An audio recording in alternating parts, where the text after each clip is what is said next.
Bom, Corsol, com Aruba, nós temos contato na estreito com outro e Port Authority, está papiando com outro. Então, nós mesmo está assim para nós seguir crescer. Den essa aqui na Corsol e tanto Aruba, nós tá pensa que o local que o boneiro não por acaparar, nós está willing para acaparar essa aqui não.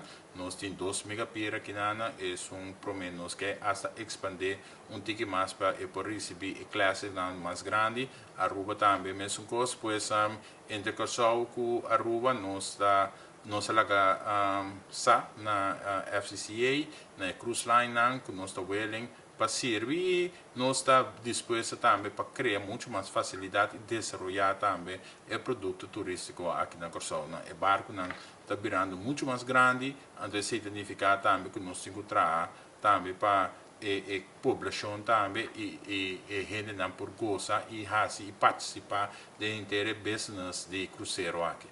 Último ano nós tem algum de aqui nós tem de Carnival Cruise, nós tem também de Royal Caribbean, nós organizamos a host Angela Caribbean Tourism Organization aqui na caminho nós mira na inteiro desenvolvimento da Maripampong com nós integrar o turista com o pueblo. Dus aceita algo que acá de Machu Ponteira, na mira inteira de desenvolvimento aqui, automaticamente nós que trazemos mais produto turístico, dus nós que também bem com atividade caminha por mira e parte de natureza, zipline, etc. Caminha nós que hasi e parte que nós tem caba muito mais interessante, roteado, cria parte ng caminho bopocana de roteado vai to para o rincão.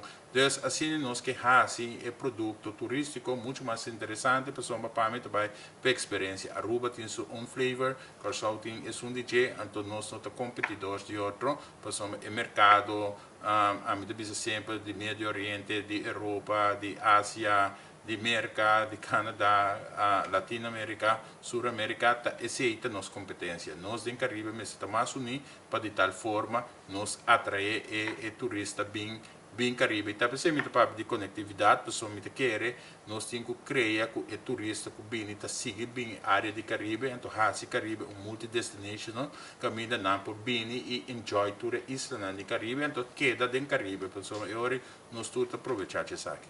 Essa aqui também está uma indústria, nós também essa aqui também tem representação de caixa, etc.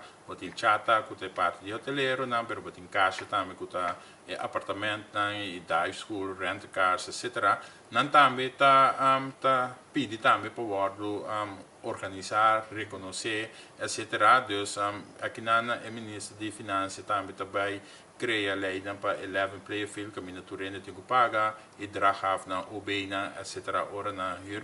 Pues tem desenvolvimento que está crescendo, pero está arreglando isso aqui também. Então, o membro também não tem problema para drag bem, pessoa na final do dia, mas tanto sem tempo para desenvolver o produto, criar atividade, está safe. Então, esse também significa um benefício para nós. Pessoa eu reboti mais turistas para visitar a isla e na último ano a cifra não estava da papel de quase de 90% de ocupação na hotel e também Airbnb. Então, esse não turta põe que o desenvolvimento aqui está positivo, pero maneira me se acaba nós que move on também de parte de indústria. Pessoa para esse também nós temos hopi yuitera que tá não serve de turismo, pero não que serve sim de parte de indústria. Então, esse também nós está diversificar e está pensando nossa economia, uma economia muito mais diversificada.